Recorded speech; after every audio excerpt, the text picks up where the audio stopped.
if you go back and you look at the high in 1980 before the current high, and you say, okay, gold traded at 800, even above, but the close was 800. So gold traded at 800 in 1980. If we were going to say, okay, how much was that in inflation-adjusted dollars? Because we've had enormous inflation from 1980 until now, so it's almost 30 years of inflation. But in current dollars, what was that 800? Depending on who calculates it and what series they use. Do they use a government series or, for example, John William Shadow Stats has redone the government numbers. So do we use the more reliable numbers like John's for the CPI and the inflation? What would $800 be in current dollars? You get estimates of anywhere from $2,500 to $7,500. And so what we're looking at today with a price of approximately $1,200 is something that is less than 50% of where the high was in 1980. So on an inflation-adjusted basis, Jason, we're nowhere near the high. That's number one. Number two, the challenge we have with precious metals is that it's a very tiny market relative to the global stock or bond market. And I mean, the global bond market is huge, and then you add derivatives. So if a tiny bit of money decides it wants to shift into precious metals, you're talking about enormous pressure to drive the price up.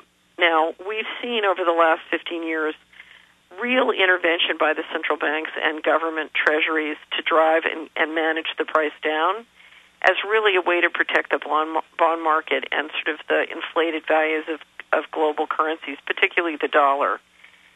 More and more investors are beginning to understand that game. One of the things that had always threatened the market was the overhang of gold that the IMF has said that it was willing to sell.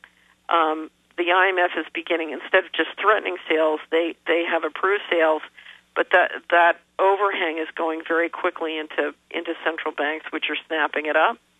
And if you say to yourself, look, if central banks and institutional investors and retail investors are going to start to move into this very, very thin market, it doesn't take much incremental change in percentage of market share to drive the price through the roof. So the long-term fundamentals on precious metals are very, very strong, number one. And number two, it is very important to remember that this is an extremely political market and a very, there's an economic war going on in the middle of this market. So we're looking at prices that are extremely volatile. And it's very important to recognize, yes, we have a long-term bull market. My guess is that there is a great distance to go. This has only just begun. But you have to be very careful because in the short term we're going to get wild swings. And it's important for a retail investor to not do anything in this market where they could get caught by by those swings. So before anybody sort of tiptoes into these waters, just make sure you understand what you've got going and be prepared to stick in it for the long haul. Now, when does it end? One of the things that could end all of this is when a new global currency it goes into effect and is really working, and that will diminish the need for using precious metals as sort of a global currency. This reflects not only that need, but the distrust that everybody has in government. So we're really watching a deterioration in the quality of sovereign government credits worldwide. So I think this goes on for a long time. You just want to be really careful because we're talking about something that will price in very volatile ways against your local currency.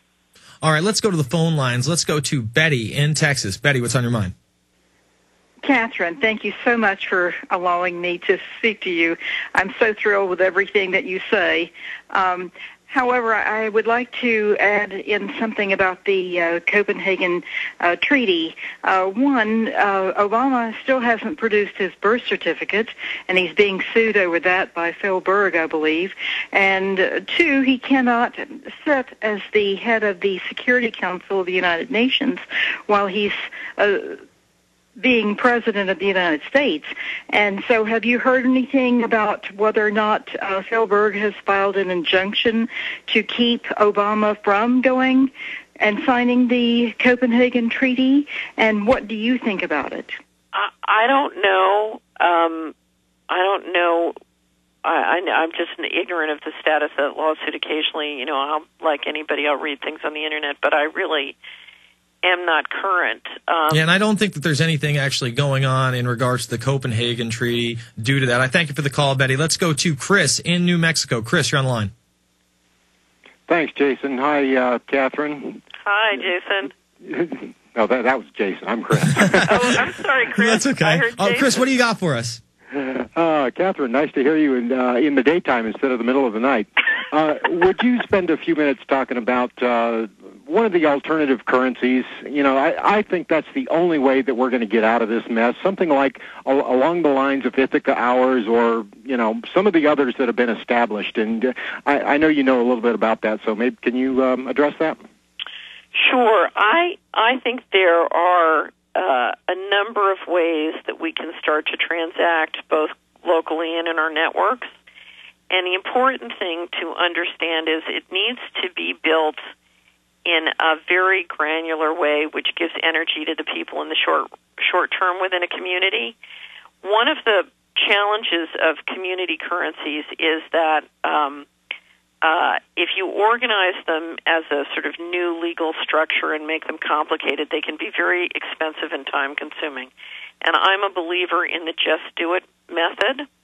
And I would look at several things. One is the idea of using your gold and silver coins as just a medium of exchange. If you go to our website at Solari.com, Franklin Sanders of the Money Changer and I have created a little application which we're about to redevelop and roll out a new one in 2010 called the Gold and Silver Payment Calculator, and it allows you to translate back and forth between dollars. Let's say you want to pay somebody $100. You can use the calculator to very quickly calculate in silver and gold coins what it would take to pay that amount. So the first thing, I'm going to suggest three things, but the first is just start using your gold and silver coins to transact. Just do it. Let's talk about those other two things on the other side. It's the Alex Jones Show. I'm Jason Bermas, sitting in Infowars.com, PrisonPlan.tv, and Catherine's website, Solari.com, Solari.com.